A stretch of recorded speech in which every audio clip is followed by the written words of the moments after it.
Chapter 15. By Monday morning, the entire 8th grade knew that Woody was free and returning to school. To avoid attention, he arrived early and secured himself in homeroom with Mr. Mount. His facial wounds were still visible, and he was tired of talking about them.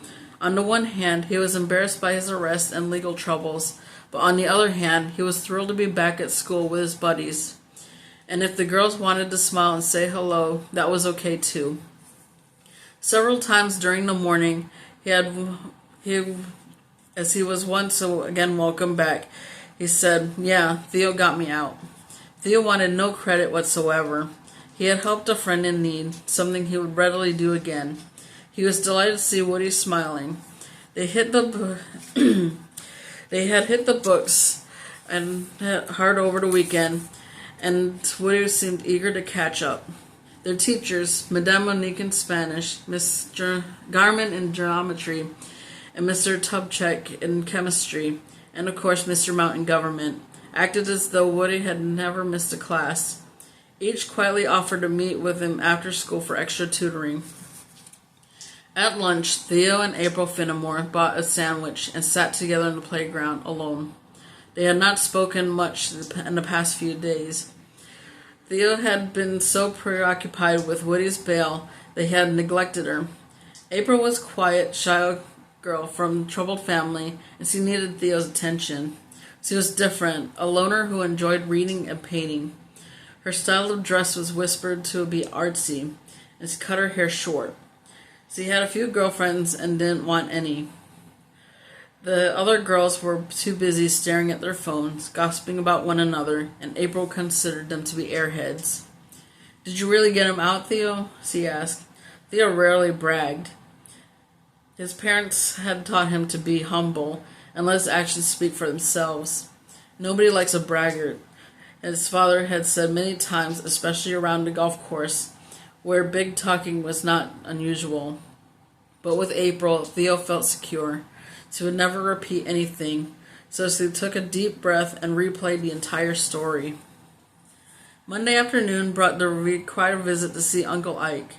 Theo had mixed feelings about it because Ike was generally in a foul mood and had nothing good to say about anything or anybody.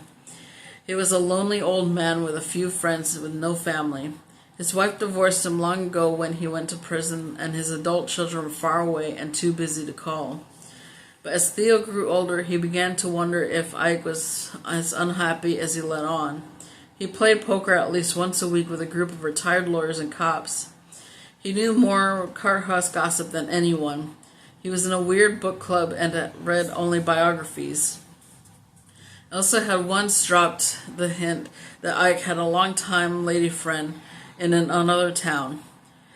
Theo suspected that being grumpy was just part of Ike's routine. "How's my favorite nephew?" he asked as Theo fell in the creaky leather chair. Judge settled next to his feet. Same question every Monday. "I'm your only nephew. My own buddy got out, thanks to the loan." "Don't mention it. How's he doing?" "He came back to school today and was like a hero. You want to hear about his armed robbery?" "Sure." Ike wheeled around in a swivel chair, reached into his small fridge, removed a can of beer and a can of ginger ale. He turned the knob on his stereo and lowered the volume so that Bob Dylan could barely be heard. He popped the top and swung his feet onto his desk. Same old sandals. Theo described the armed robbery with the water pistol. When he finished, he asked, "What will happen to Woody?" "He'll probably get the death penalty in this town." "Come on, Ike. They can't convict him of anything, can they?" Does he have a good lawyer?" "Public defender." "Some of those guys are good. I don't know much about youth court, Theo. I was far away from my youth when I was busted." "Plus, you were a tax lawyer, right?" "Right. I stayed away from the criminal stuff. That is, until they came after me." "How were your grades?" "Perfect," Theo said immediately. He had learned that anything else than straight A's would prompt a mini-lecture on the virtues of studying harder. How many adults were carefully watching his grades? Too many. Ike took a swig of beer and asked, "How are things over at Boone & Boone?" "The same. Everybody's working too hard." Ike had been a partner with Theo's parents before he was born. "And your mother?" She's fine. Ike never asked about Woodspoon, his brother. Can I ask you a question, Ike? Something that might be sort of off limits.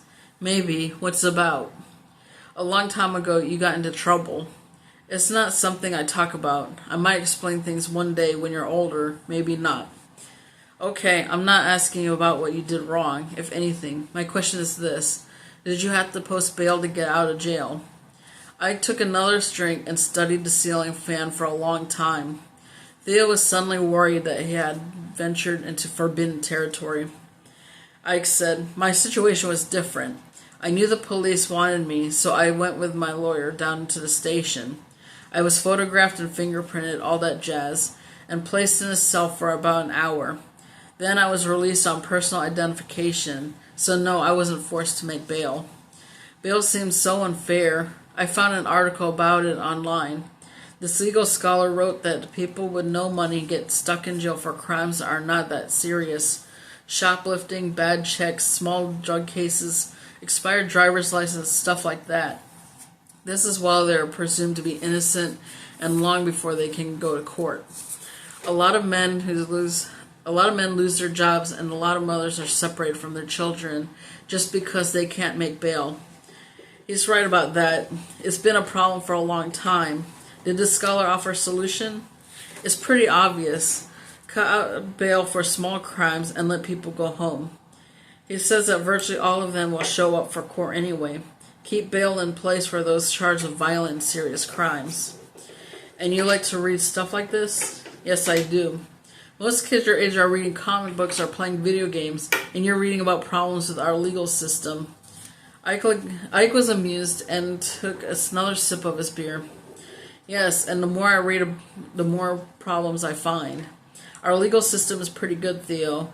Better than most, but it could work much more efficiently if we would fix the problems.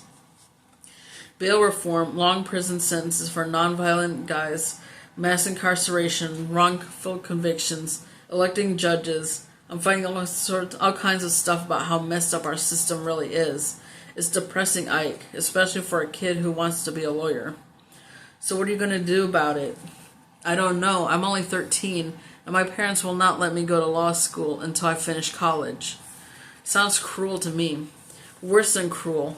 So I suppose I'll just keep reading about the problems until I'm old enough to do something about them. Who says you have to wait? Take Woody's case. Watch what happens to him. Study our youth court system, and you'll find plenty of problems. I'm told that our juvenile prisons are really in really bad shape. We're talking kids here, Theo, youngsters like you, so why not get involved to improve things? I'll bet you can find several groups active in youth court reform. I've already run across a couple. There you go. Get involved now. Don't wait 10 years. The problems are just getting worse. Theo sipped his ginger ale and absorbed Ike's words. I don't know. I'm pretty busy right now. You sound like your parents. Not happy unless they're talking about being so busy. You're 13, Theo, not 40. Don't fall into the trap of planning every moment of every day and keeping an eye on the clock. You know who John Lennon was, right? The Beatle? That's him. In his lyrics, he said a lot of wise things. One I remember goes something like this.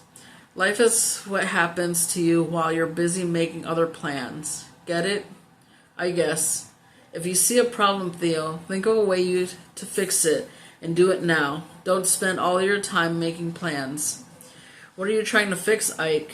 Nothing. I don't see any problems. Plus, I'm too old. Now beat it so I can finish this pile of paperwork.